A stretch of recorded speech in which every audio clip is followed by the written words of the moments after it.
Oh, hang on. Yes. I'd like to call the regular council meeting for the town of Bay-Westfield for February 14th to order at 7:02 p.m. We respectfully acknowledge that Bay-Westfield exists on the traditional Woolastoqua land. The lands of Wabanaki people are recognized in a series of peace and friendship treaties to establish an ongoing relationship of peace, friendship, and mutual respect between equal nations.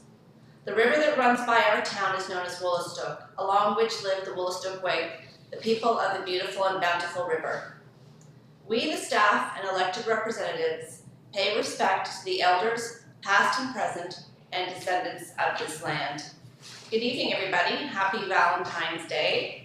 Before we get started this evening, I just want to take a moment to remind the community at large that the town of Bay-Westfield, in partnership with the Westfield Golf Club, is celebrating Family Day with the community on Monday, February 21st from 11 to 2. It's going to be a fun day. All of the councillors are going to be there, so we hope to see you.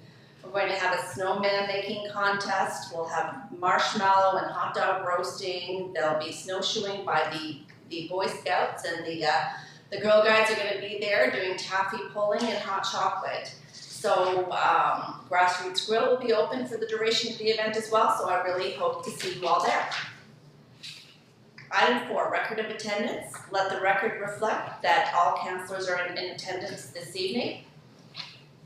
Item 5, agenda approval. That the council of the town of Bay-Westfield approve the agenda of February 14th, 2022 as presented. May I have a motion? Councillor Falcon, thank you. Second? Councillor Bowman, thank you. All in favor? Aye. Contrary-minded? Motion is carried. Item 6, disclosure of interest, conflict of interest. Are there any? There being none, we'll move on to item 7, public hearings, presentations, delegations, petitions. Item 7A, municipal bylaw amendment. We have with us this evening Jennifer Brown of Dillon Consulting. Jennifer, the floor is yours. Thank you very much, Your Worship. Hello, everyone. I'm just going to take a moment to share my screen. Please let me know if it works.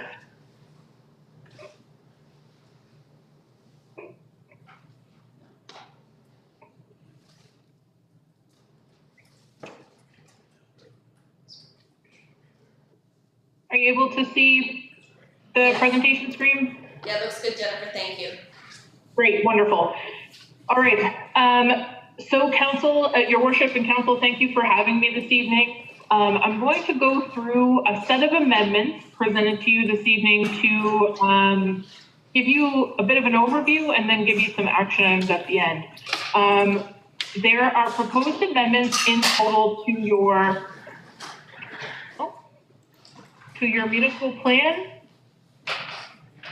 your zoning bylaw, and these will set up in the future some changes needed to your subdivision bylaw as well. Oh, sorry about that.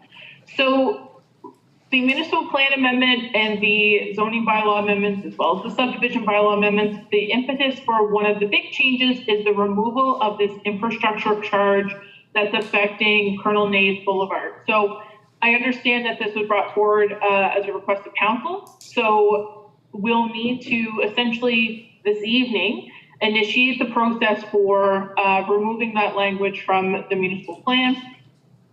There's some additional amendments needed just around housekeeping for the zoning bylaw to better, and I'll go through these in a bit more detail here in a second, but some amendments to your zoning bylaw with respect to house, just very small changes to ensure the alignment between your zoning bylaw and updates to the Building Code Administration Act, and also to accommodate some language around mini and mobile homes being used as garden suites. This is in response to some inquiries that the town has received as of late. So to kick things off, we'll just talk about the infrastructure charge amendments. If you do have any questions, Those in the room physically at Grand Bay-Westfield, I'm not able to see if you raise a hand, so please feel free to shout out any questions or interrupt me. There is a requirement to change the municipal plan policy in your mixed use policy section of the plan. So what we're going to do is essentially just take out any language that references that Colonel Nay's specific development charge. That'll be in the municipal plan, and as well as in your mixed use zone. These are the only two places that's specifically referencing Colonel Nay's. In the bylaw, in the subdivision bylaw, we're going to look at keeping the sections that ensure that developers are paying for infrastructure that they're installing as part of their own development, but removing the requirement for new developments to pay for towns' past infrastructure development. So with the subdivision bylaw, we're able to do a bit more balancing, where in the zoning bylaw and the municipal plan, we're just removing the targeted language there. Any questions about that infrastructure charge piece before I move on to the housekeeping amendment? No, go ahead, Jennifer. Perfect. So with respect to the housekeeping amendment, we do have a proposed amendment around seasonal dwellings. We're going to change the definition to include a measurement. So we're including this 58.06 square meters because that's the threshold where if you meet that or the structure is less than that, you're exempted from a building permit, essentially. So this allows for that exemption from the building bylaw, and you therefore only need a development permit. So this is something that essentially puts this into a as of right style development if you're under a certain size, which aligns with the legislation and changes to the building bylaw, or sorry, exemptions from the building bylaw. The other piece is that to kind of go along with this is we'll be adding seasonal dwelling as a permitted use in the rural resource zone, but seasonal dwelling being now defined as essentially 56 square meters or less, that becomes an as of right development and only one per lot. So we're looking in terms of conditions. So when you now flip to the rural resource zone, it'll be listed there in your permitted uses. You'll have a new section that reads conditions of use, which then details out one per lot, must be again under that 58.6 square meters or less in gross floor area. They're also exempted from the minimum frontage requirements of the zone. And we're adding language in there that talks about exemption criteria under the Building Code Administration Act. So when we went through the municipal plan and the zoning bylaw update, there was a lot of conversation around these seasonal dwellings. And there was a lot of kind of apprehension about how to permit a use where they don't have appropriate frontage. Updates to the Building Code Administration Act have kind of put that in perspective for us a little bit to say, if you're under a certain square meters, so if you're under a certain gross floor area, the requirements are that they don't need a building permit. So we're looking at things being a bit more streamlined and less risk on the municipality side, which is a bonus. With respect to these mini and mobile home changes, so currently I should say, your mobile home and mini home language really allows these uses or these structures only in your mobile home residential zone. We do see the need for a bit of a change here. So we're looking at mobile and mini homes now permitted as a primary use only in mobile home residential zone, but may be considered through Planning Advisory Committee process as a secondary use in residential zones.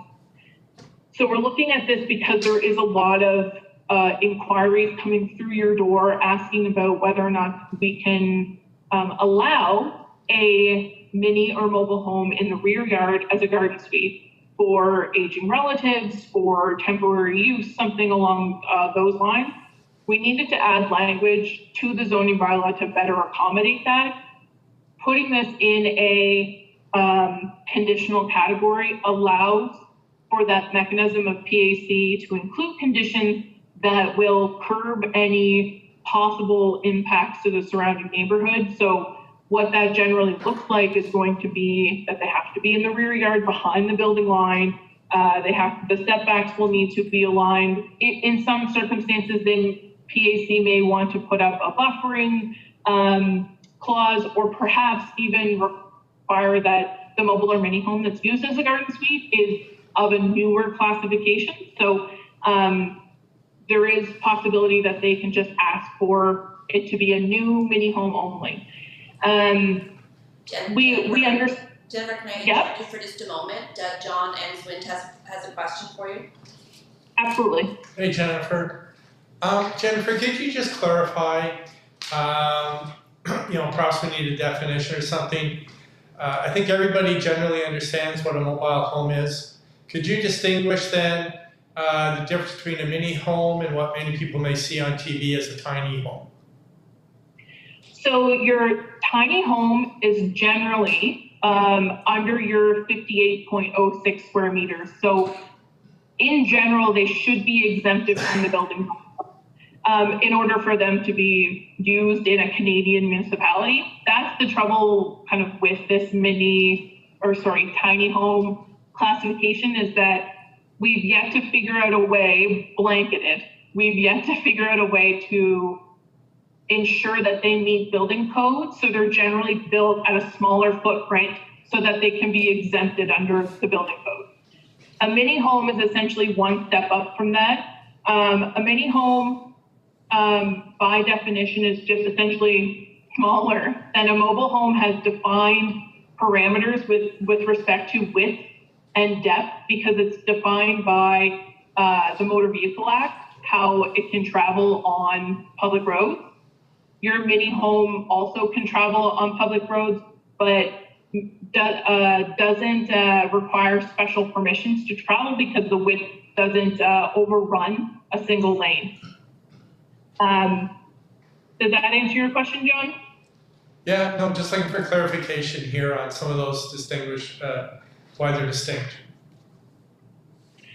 Yeah, I think the trouble with mini mobile home is I think we're still very much stuck in those are the same things in our everyday language. Tiny home becomes something entirely different, but I find in dealing with development and developers, mini and mobile homes are very much used interchangeably. But as we look at them in terms of defining them as a land use, mini homes can also have temporary hookups where a mobile home would be serviced in more of a quote unquote permanent way. So they would have their own well and septic, for example.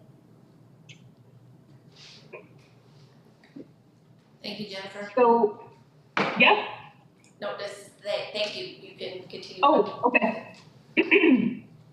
So, just to kind of continue on that first piece around conditional uses. So, a mini or mobile home will be added to your conditional uses of your 1 and 2 unit residential zone, and conditional uses of the multiple residential zone to add a garden suite, mobile, or mini home dwelling, subject to the standards that are already in your bylaw. But the focus here is that mobile or mini home will be permitted conditionally as a garden suite in these zones.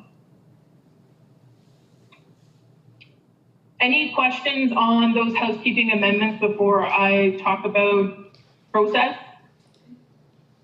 Council, any questions for Jennifer? Okay, Jennifer, you can move on. Thank you. Oh, I do see Councillor Day. Oh, Councillor Day's got her hand up. Sorry, Councillor Day. Oh, you're on mute, Beth. I have a question, Jennifer. If PAC sets out conditions and says that they have to have a new mini home or mobile home on the site, are we going to end up into the appeal court over this? So there's always a chance that you can end up in appeal court regardless of the decision you make. I think the essence of her question is this setting you up for failure? Exactly. No. I say no because there is sufficient precedent in several zoning bylaws in the province that require any mobile home or mini home that's used in conjunction with another property to be new. And we can provide that. I can definitely, as we go through and hit PAC, I'll make sure that David has a copy of those precedents so that you can make sure that this isn't essentially being pulled out of the air, that we're using this, we're basing this on precedent cases that have come before you. Thank you. No problem.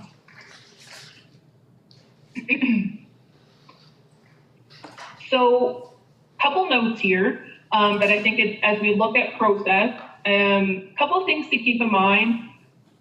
So, in Green Bay-Westfield, you're staring down the barrel of some very big changes. You're anticipating amalgamation processing to happen over the next year or 2 years.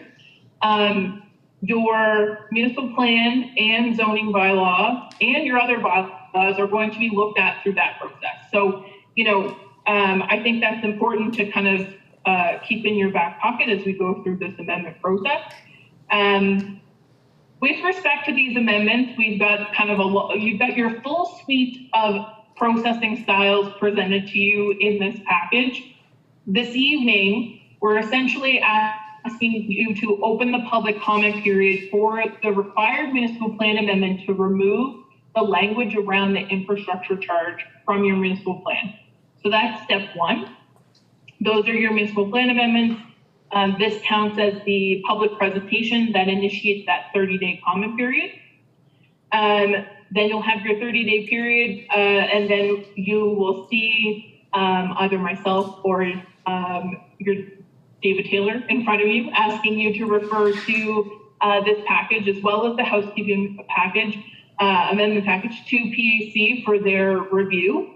And then we hit the public hearing process. So this is the first in a long line of discussions and opportunity for the public to be involved and provide commentary on these amendments. So throughout February, March, and April, we'll be looking at these different amendments. So your first package is your municipal plan. Second package is your zoning bylaw. Your subdivision bylaw amendments are actually exempted from this process, the public hearing process, under the Community Planning Act. But, and they'll be adopted, changes to them are adopted in a very similar way as all of your other bylaws. What we'll likely do here to make sure that there's continuity is make sure that you have an idea of what these amendments are to the subdivision bylaw when we carry through the housekeeping amendments to the zoning bylaw.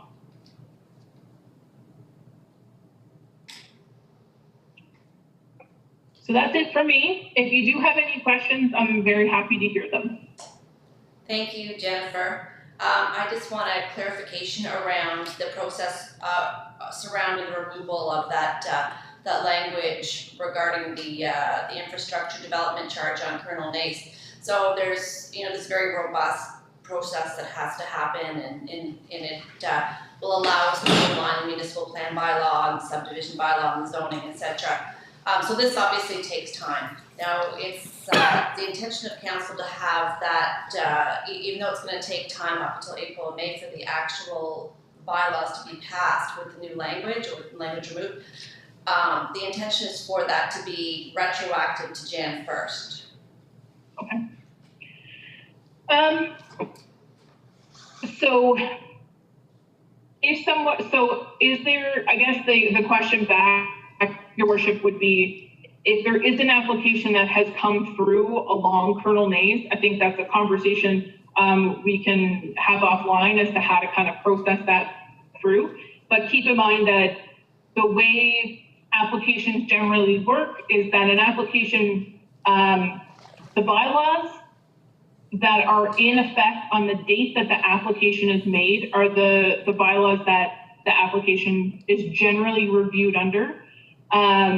There are ways to obviously, I don't want to say exempt that process, but to allow this process and an application review process to happen simultaneously through things like temporary approvals and things like that. Essentially what I'm saying is there is a way to ensure that if there is an application, that it can be exempted from that development charge. It would have to be exempted through council approval. So through a motion of council to essentially exempt the applicant from that fee. Thank you, Jennifer. I think our development officer, David Taylor, wants to Just to speak to that. clarify that we don't have any application that's pending, or I don't have anyone asking about it, so Okay. I don't see that it's gonna be a problem for us if we do get an application, it'll be dealt with after. Okay. I just want to make it clear to potential developers that that is our intention. So, thank you, Jennifer. Okay. Do we have any questions for Jennifer from council? No? There are no further questions. Jennifer, thank you very much for your proposal this evening. We appreciate the work that you're doing. So, and you made it very clear. So thank you very much for that. And it's that some of us are fairly new to the development and the zoning and the bylaw parts of things. And I know we have more and more engagement online from people in the community. So we appreciate a clear and concise explanation of how all of this works. Thank you very much, Your Worship, and I'll leave you for the evening, but please let me know if there are questions in the meantime. Feel free to reach out to me directly or through David Taylor. We're always happy to help. Thanks, Jennifer. Thank you. Bye-bye. Council, your motion is that the Council of the Town of Grand Bay-Westfield receive and file the information as presented. So, thank you, Deputy Mayor Toole. We have a second. Councillor McIntosh Lawrence. Any questions on the motion? All in favor? Aye. Contrary minded? Your motion is carried. Thank you. Item 7B, Prude's Real Women Project. We have Brenda Diaz from Prude Inc. here to present to us. Brenda, welcome. Thank you for coming before us this evening. Thank you very much. I feel very honored. This is a pleasure for me. Thank you for having me, for receiving me. And I feel really honored to be in front of you and especially to representing Prude for this special project. Let me share my screen, please. So you could tell me if you can see it. Yes, we can see your screen. Excellent. That's wonderful. Thank you very much.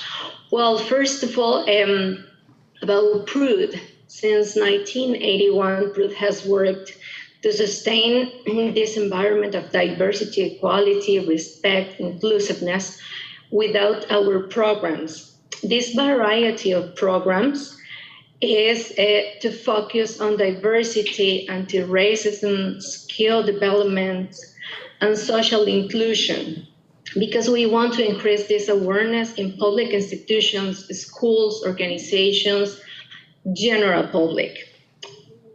This project is Prude's Real Women Project. It was funded by Women and Gender Equality Canada, so we have a federal funds for that. And this month, we want to honor the Black History Month because we think that we have 28 days and 28 opportunities to celebrate, but promote as well and learn from the Black Canadian campaigns to promote this equality and contributions to the society.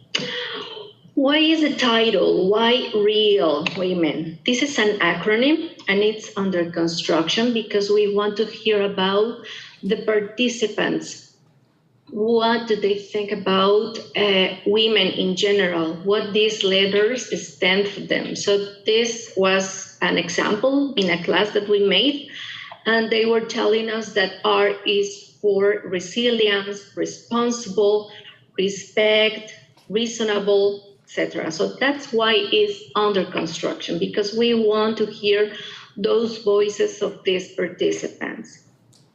The purpose of this project is to build a diagnosis about the challenges, issues, obstacles that women have been facing in the last years. But this is not only for one specific type of women or minorities only. This is open to all women in this region. So that includes also Grand Bay-Westfield, of course, but Quispens, Roxy, and St. John City as well.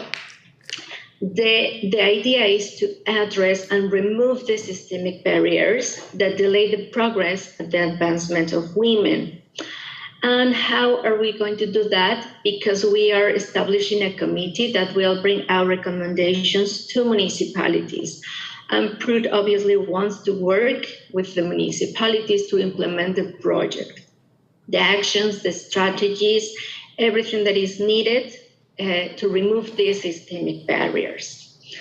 How are we going to build this diagnosis? Through the stories from women. We're going to have a questionnaire online, interviews, video, voice recording, written narratives, door-to-door publicity. And we are considering that this can be anonymously so the participants can feel free, safe, and comfortable as well. And also they can choose their preferred language for this. So this, the immigrants, for example, that are arriving, if they are struggling with English, well, we can have interpreters, translators, everything that is needed so we can gather as many stories as we can get. So we have a flexible format for that. The timeline is here. We are in the beginning of 2022, establishing the committee that we have it already. I'm going to show you in a few slides after that. The promotion of the project is very important because it's like a snowball. If we can spread the voice, we are going to gather more participants and we're going to collect more information for this diagnosis.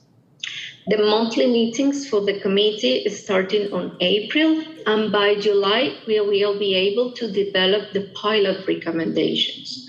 So as you can see with these arrows, these tasks are permanent. They're not going to stop anytime. So that's why we're going to have enough time to review and evaluate the recommendations. It's about to end by January 2024. This is the committee that we have so far. It's made up of stakeholders, members of academics, specific organizations supporting women, law enforcement. We have also the participation of the provincial level with the Human Rights Commission, with one representative from them. We also have the community leaders, multicultural associations. So you can see that this is a multidisciplinary approach because we want to have the experts in every issue that we are trying to develop and find what are the best recommendations for each. Talking about the interviews, for example, because we did preliminary research with some interviews. So this is the quantitative approach that we want to have. Some of the issues and which are the minorities that we are hearing about these voices. So we have issues such as the caregivers, high cost of rent, discrimination by employer. But this is only the first part for this research. We want to have also the qualitative approach. That's why in this monthly meetings, we are going to have these members of the committee to review and analyze the stories because we consider the qualitative perspective is very important. For example, this interviewee told me about housing, transportation, addictions, because they have doubled compared to 2020, according to Sophia Recovery Center that we have. And also the domestic violence is rising up. These are only some of these stories, some of the issues that we have in the region.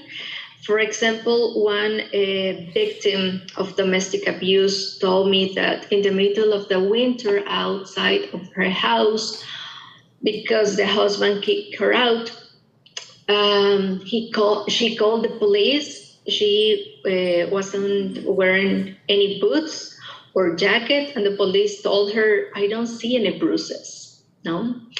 Another woman with disabilities, for example, she told me, "I don't want to live on the streets. My landlord raises me the rent $100 very frequently. And compared with my neighbors, they only get $15 the raise."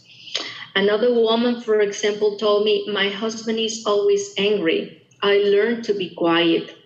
And she doesn't realize that she's already in this domestic violence cycle. So that's why we want to have this organization supporting women, because obviously we want to make the referrals that we have, that we already gather in our committee, to help them from the beginning, but we need the recommendations and we need to work with all of these councils. What is the conclusion for this evening, for this project? Prudent Visions of Province, in which obviously too many ethnic and cultural groups can work together, build on each other's strengths. This will position New Brunswick as a choice destination, not only for Canadians, but also for immigrants. They are really coming in huge amounts of people. We are receiving too many so far. And with these hopes realized, New Brunswick could become the epitome of multicultural success in Canada. So that's why we want to work with you, with this council, with these cities, because I think that we have the same goal. It's not only in Prude's vision. I think that's for all. So that's all for me. I don't have. I would like to hear if you have some questions or concerns. Thank you, Brenda, for that presentation. You know, it's women have been exponentially impacted by the pandemic, and the Real Women Project, you know, is going to one of the values of that is to identify some of those issues, partly through storytelling, so that they can then be addressed and removed. So I'm very much looking forward to seeing the process take off, you know, through the next year or so. I'll open the floor to council and see if there's any questions or comments for Ms. Diaz. Councilor McIntosh-Lawrence. Thank you for that. That was very interesting and eye-opening and very hopeful. I'm wondering if you do any presentations in the local schools. Not yet, but we are working with the MBCC, and we are working also with the Anglophone South District, because we need them from the very beginning in our committee, so they can tell us which is the best approach with these schools, with these communities. If we have to deliver presentations or printed material, we're going to do it. We want that this publicity can be really huge around the region, considering also interviews in the CBC, in the radio, and also billboards, etc. So we are going, but this is only the beginning. We are also working with our webpage, so all the information is going to be available. in a few days, I would say.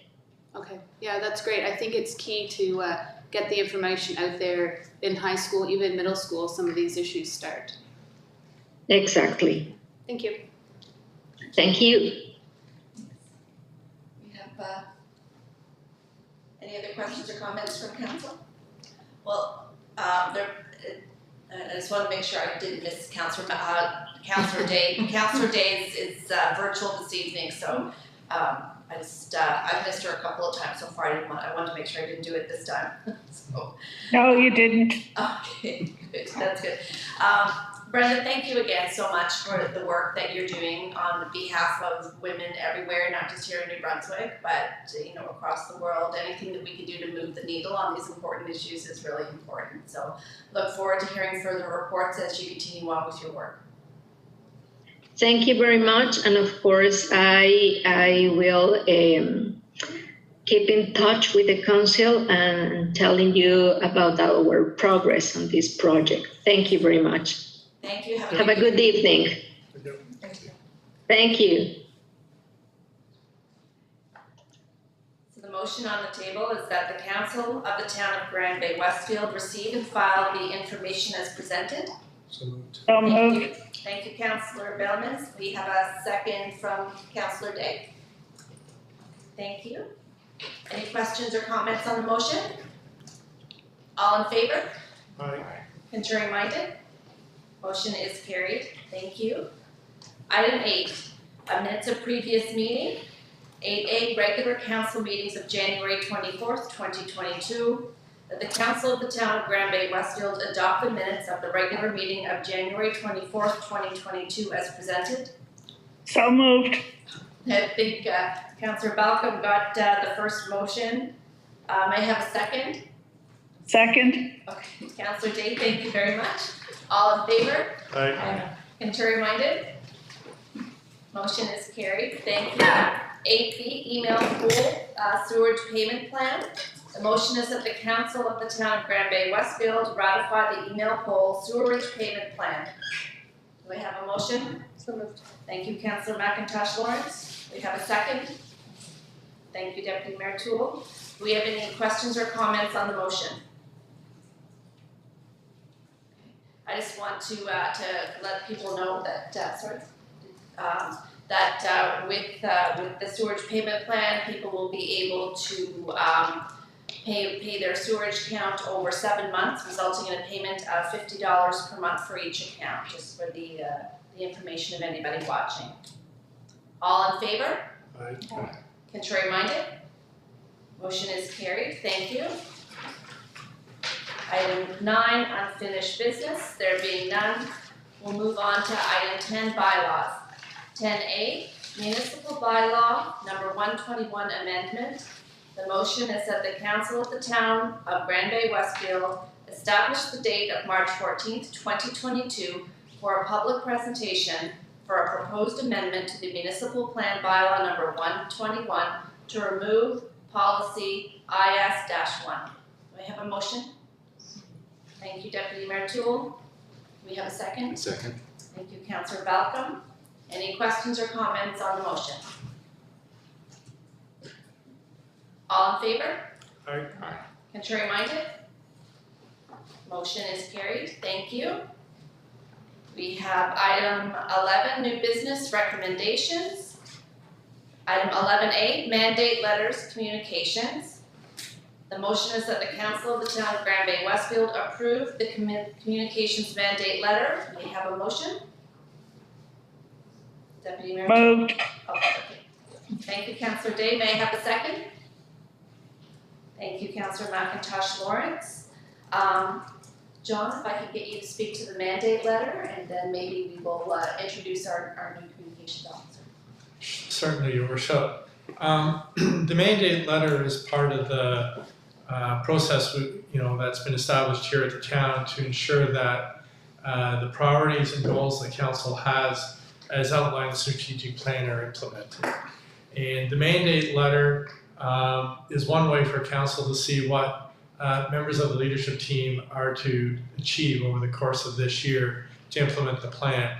So council only has me as an employee but it's a way of demonstrating to council what the leadership is doing to implement the strategic plan. So that's basically what it is in a nutshell. Mandate letters are in two parts. There is the general part, which all members of the leadership team have in front of them. And it ranges from, the first one is work to achieve the priorities established by mayor and council, and all the way down to making professional development a priority, and how are we a role model for other staff members. So it's kind of motherhood and apple pie statements. However, each department, we did this the first meeting in January, has very specifics. And for our new communications officer, Brock Belding, who's the town's first communications officer, he really has 5 things. And what I've told Brock and encouraged him is that this is Brock's communications department. What does he need? What resources does he need, both financially and from professional development, to ensure that he's meeting council's desires? And so that includes, developing an annual work plan so everybody knows, and he knows what's going on. Or, heaven forbid, he's hit by a bus tomorrow, then, okay, we have something to work on. Not very much right now, but anyways, developing standard operating procedures. How do we update the sign out front? How do I post stuff on the website so that, if something does happen, or if he's on holidays and we need something done, we understand how it's done. Council likes Cascade, you get your monthly report. He has to incorporate that in there. And of course, probably one of the most important things, collaborate with council, CAO, and department managers to ensure all communications are transparent, effective, timely, and relevant. And then the last part, which given local government reform, we're going to have to maybe improvise a little bit, Brock? Review the branding and marketing material. The Baldwins there are good. There's stuff that we will take over. So we'll just, Brock will be reviewing that stuff and maybe not. And if council doesn't mind, I'd like to introduce Brock. Brock's been with the town actually a number of years. He was the admin assistant for the emergency management organization, as a paid person there, and now you volunteer there on the EMO. So why don't you say hello to council, Rob? Good evening, your worship at council. I just want to say that being my 3rd week with the town, everybody's been very welcoming and supportive, so very much appreciated. And as part of my role, I see it as continuing to implement the town's communications plan, and I know that transparency is key to this council, so I plan on building on that priority with the residents, council, and staff. I look forward to working with everyone. Thank you, Brock. I know I probably speak on behalf of all of council when I say that you are basically the physical manifestation of part of all of our platforms when we were running. And you're actually part of the organizational capacity strategic pillar.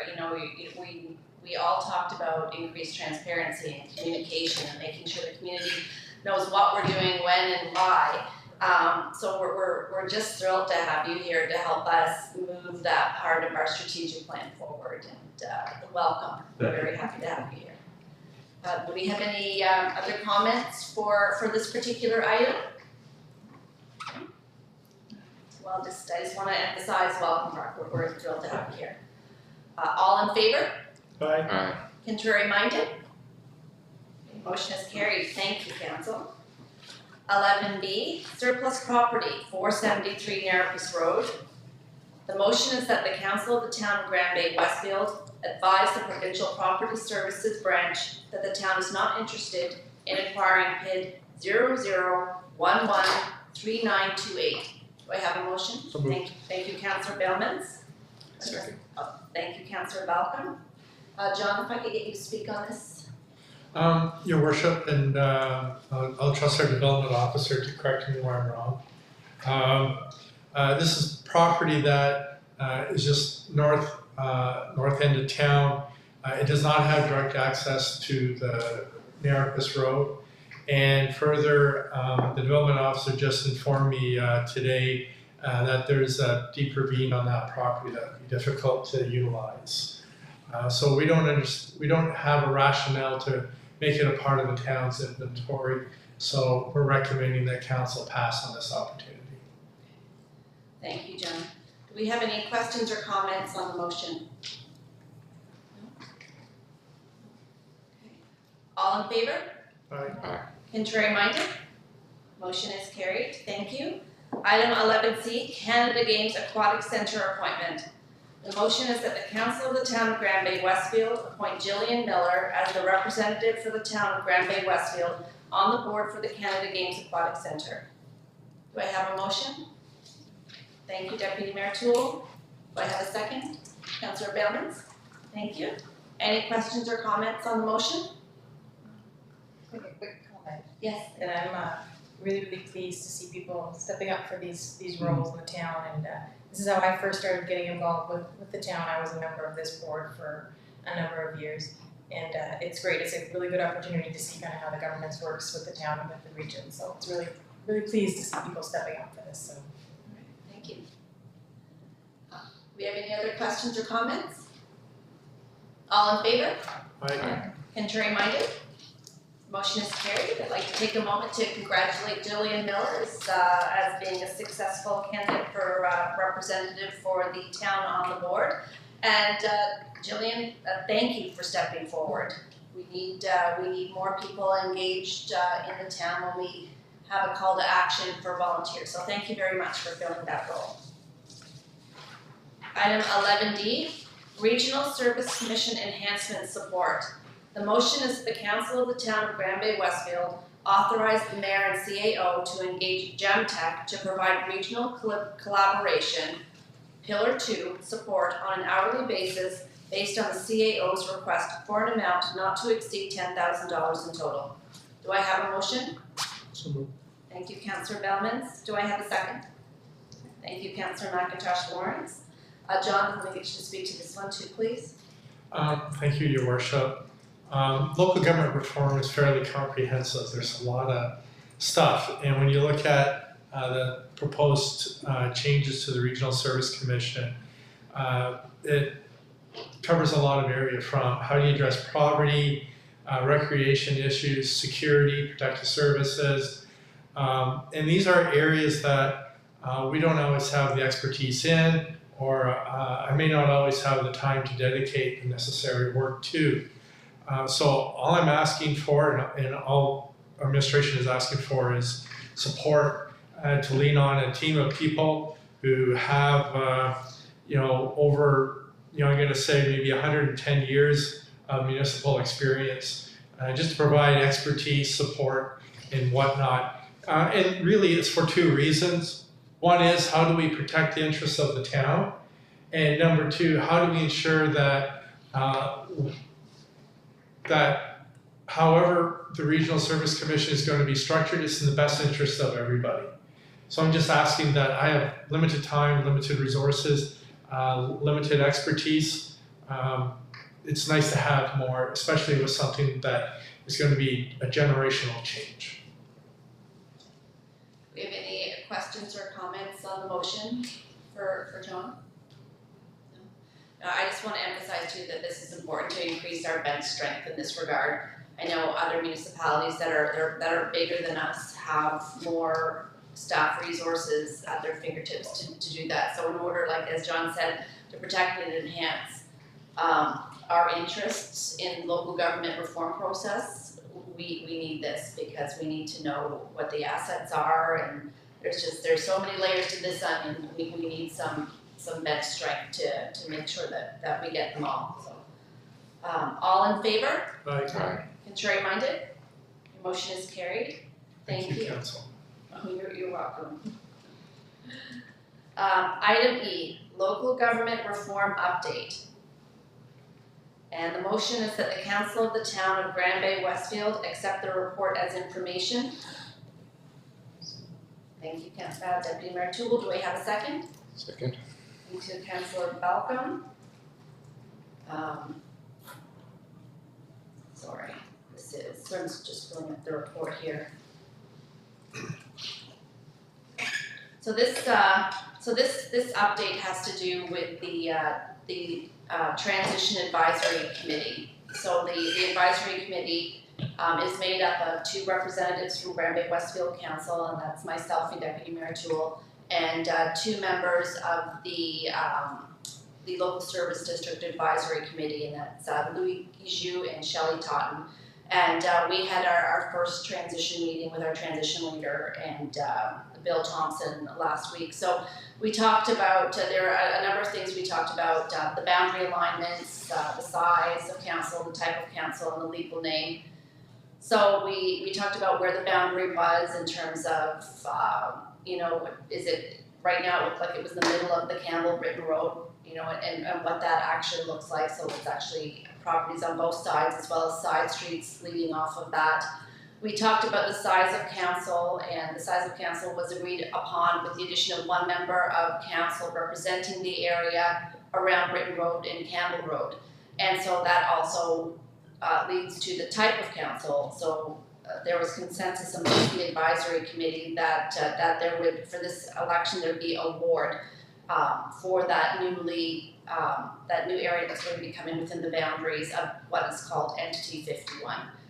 So, and then we talked about the legal name, and there was consensus among the transition agreement that the Entity 51 name should potentially not be Grand Bay-Westfield, and something new that reflects the entire community, the old and the new together. So, the motion is that the Council of the Town of Grand Bay-Westfield accept the report as information. Okay, I have a motion? We did the motion already. Sorry. All right, do we have any other questions or comments on the motion before we move on? Your Worship, just pleased to be working with you on that committee, and to Shelley and Louis as well. It's a great opportunity for us to work with our LSD partners and get all the information out there. So it was a good first meeting and a lot of information, and I want to thank them for joining to the work with us. Thank you, Deputy Mayor Toole. Yeah, I want to emphasize too that the meeting was all about inclusion and consultation with our new neighbors, and that all reasonable efforts are going to be made to ensure robust consultation and collaboration and consensus during the whole process. And this was, like Aaron said, this was a great example, first example of the 2 of us working together collaboratively. So it was a really good meeting. So thank you. Just a comment, Your Worship, I'm very pleased to hear that the first meeting was as collegial as it was. I know there were a lot of rumblings and different people had different opinions, social media and talking on the street, but to sit down first meeting and have it as professional and open and positive as that was is pleasing to my ears. Thank you. Yeah, thank you, Councillor Malcolm. Yeah, there was a feeling from everybody that we now have a job to do, and we need to do it in the most constructive and collaborative way possible for the benefit of everybody in our new greater community. So thank you. So all in favor? Aye. Contrary minded? Motion is carried. Thank you. Item 12, bills for payment. That the Council of the Town of Grand Bay-Westfield authorize the February 14th, 2022 bills for payment as presented in the amount for $343,315.73. Do I have a motion? Thank you, Councillor McIntosh Lawrence. Do I have a second? As Deputy Mayor Toole, thank you. Do we have any questions or comments on the motion? One, Your Worship. Yes, Councillor Malcolm. Items 49 and 50, payee is NB Power, identical amount, $10,254.01. I'm just wondering what those payments are for, seeing that they're side by side and identical. Is it a second check that was maybe written in error, or is it for something that's ongoing? I'll refer that to our CAO. First, I'd just like to assure the councillor that our CA is very detail oriented, and it's not very often she makes a mistake, and this is not a mistake. The good news that I have an answer for you. The bad news is you may not like the answer. $49 and $50 is for the month of December and then the month of January, and that's how much we're paying for streetlights, for electricity for streetlights. Through your worship to the CAO, is that a fixed amount payment per month that we have with MD Power?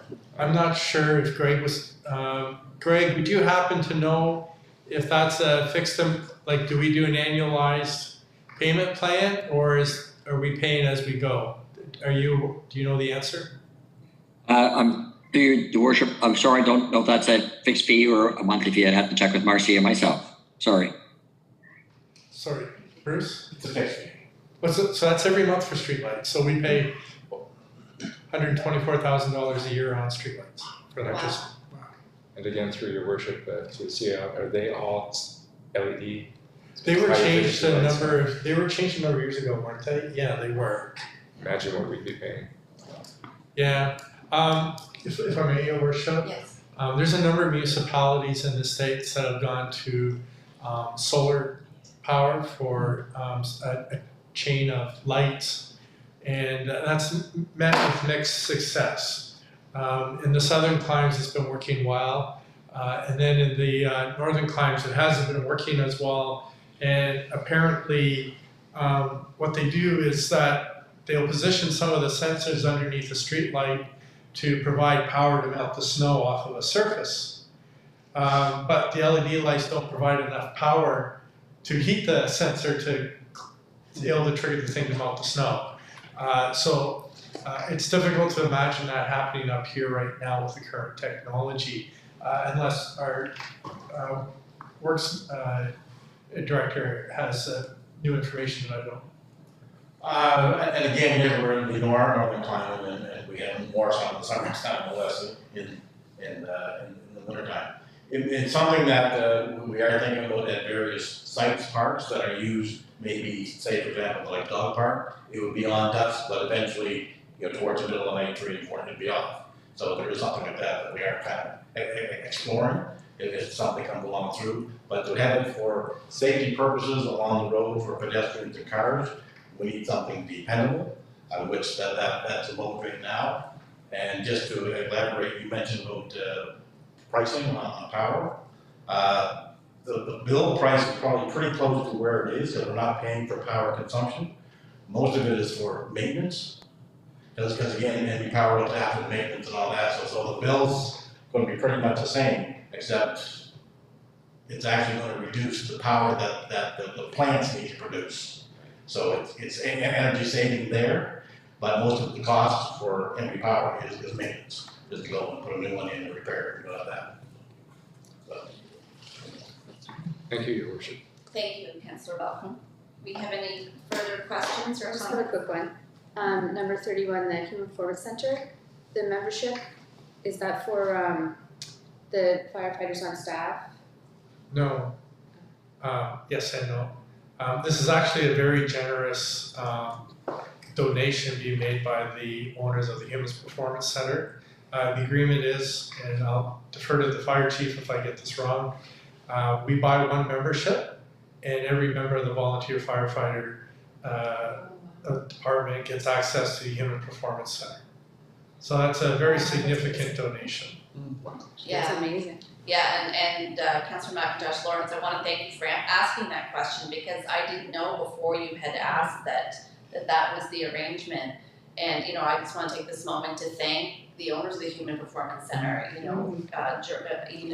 Earl and Gina Burrows, for such an incredible show of support for our fire department here in Grand Bay-Westfield, so thank you. Your Worship, we just finished a recruitment drive, and if you don't mind, can we indulge the chief and ask him, just let him know, what that recruitment drive was like, and what that'll do to our membership number. Please. So yes, we did complete a recruitment drive. As kind of a general information piece before that, our maximum number of firefighters is set at 50. Currently we're at 48 at the moment. So we do have room, a fair amount of room to bring on some members. So this most recent recruitment drive that ended a week or so ago resulted in 13 applications. Plus one more that's kind of a leftover from the previous one that just There's reasons here where we wanted to have that person wait until this recruitment, so in essence, there's actually 14. We won't be bringing on all 14. There was 3 of them that live outside of the area. And as much as we've tried to do that in the past, to have people who may live on the west side of the city or even east or out in Kempcasa Valley, we've tried it for many years and unfortunately had a 0% success rate with it. So we have gone back to only accepting members who live within a reasonable response time at the stations. So yeah, it is definitely one of the best responses we've had to recruitment with that number. So we will be sending out packages to 10 to 11 new people. That's great. I think that's a great testament to the quality of the department and its leadership to have such a robust response to that recruitment. So thank you, Troy, for that. I'd just like to point out, it's donations like the Humans Performance Center, it's the generosity of employers that allow their employees to, one, become volunteers to go through the training process, respond to calls, that makes our department a success, not to mention the chief's leadership as well. So. Yes, all very important. Thank you, John. Do we have any other questions or comments on the motion? All in favor? Aye. Contrary minded? Motion is carried. Thank you. Item 13, consent agenda. 13A, thank you letter from Donnie Miles, Shirley Miles, and John Jarvis. B, confirmation of approval of the 2019-2023 Capital Investment Plan Community Funding Branch. C, Age Friendly Committee appointment. D, PAC member vacancy. E, PAC minutes of December 6, 2021. F, PAC newly elected officers 2022. The motion is that the Council of the Town of Grand Bay-Westfield receive and file the consent agenda items for February 14th, 2022. Thank you, Councillor Bellmans. May I have a second? Second. Councillor Malcolm, thank you very much. Any questions or comments on the motion? I just want to point out that we talked about Jillian Miller serving the community through the Canada Games Aquatic Centre. There's an opportunity here to also serve the community through the Planning Advisory Committee, which now has a vacancy. It's a key committee of council, so I'm hoping to see some applications come in from the community to fill that vacancy. So all in favor? Aye. Contrary minded? Motion is carried. Thank you very much. Item 14, council reports. We'll start with Deputy Mayor Toole. Thank you very much, Your Worship. Mine won't be too long, but I just want to say, because the theme of mine is all local governance reform on the transition committee, which we spoke about before I was able to participate in that meeting with our transition facilitator, our NSD reps, and with our CAO and the mayor, which was great. And also I'm sitting on the Union of Municipalities of New Brunswick Local Governance Committee as well, which gets together several representatives across the province from different municipalities, so that there's kind of one voice being able to go back with questions that are common to all municipalities to go back to the province. And that's been very helpful and very active. So we usually have meetings once every 2 weeks, so that's been quite good. And also all of council, we all met up for a session this past weekend, which was great, so I'll let someone else speak about that one too. Thanks. Thank you, Deputy Mayor Toole. Deputy Councillor McIntosh Lawrence. See if I can get that out. Yes, as Deputy Mayor Toole said, we all met on Saturday. And also, the only other thing I've been working on is Family Day, which will happen on February 21st, as the Mayor said earlier. Thank you. John? Nothing to report this month. Thanks. Councillor Balcom? Your Worship, last week, PAC had its first meeting of the year. The one in February had to be cancelled due to bad weather, I believe it was. And the other thing is, I'm so looking forward to Family Day in my backyard a week from today, and looking forward to having all of council there. And let's all keep our fingers crossed that the weather is good. And Councillor McIntosh Lawrence and myself were there yesterday doing a site visit, and it is quite slippery now and a lot of ice buildup. So for anybody listening, if you have icers on your that you can slip on your boots, bring them with you just in case. Scouts will be there with the snowshoes as well, and really looking forward to a nice family day. Yeah, thank you, Councillor Malcolm. I am too. It's going to be exciting, I think. And I just want to again thank Council for all the work you do outside of reading the kit and attending the meetings here. You know, local government reform in particular, there's been a lot of heavy lifting. Your council spent their entire Saturday, you know, in the Brunswick Point River Centre, you know, going through a lot of heavy material. And it's not the first time that council has done something like that. So we got Councillor Day. Councillor Day, we need your report. I do have something to report. If I was quiet for too long, it would really blow all of your minds. Age Friendly is in the middle of reapplying for certification, and we are looking for ideas and information from seniors of what they might like to see for activities. And it's not just for seniors, because we'd like to have it intergenerational. We think that the seniors have a lot to learn from the children, and the children have a lot to learn from the seniors. So if you have any ideas, reach out to me, let me know. We've been compiling a whole bunch of stuff for the recertification to move forward. And as they have mentioned, Saturday was a really good day. We're trying to make this very positive for both entities. You know, and I know amalgamation of any kind is not popular, but we're trying to make sure that the outcomes come from all of us, and it is positive. And wouldn't it be nice to come from a situation that normally is negative to one that's positive?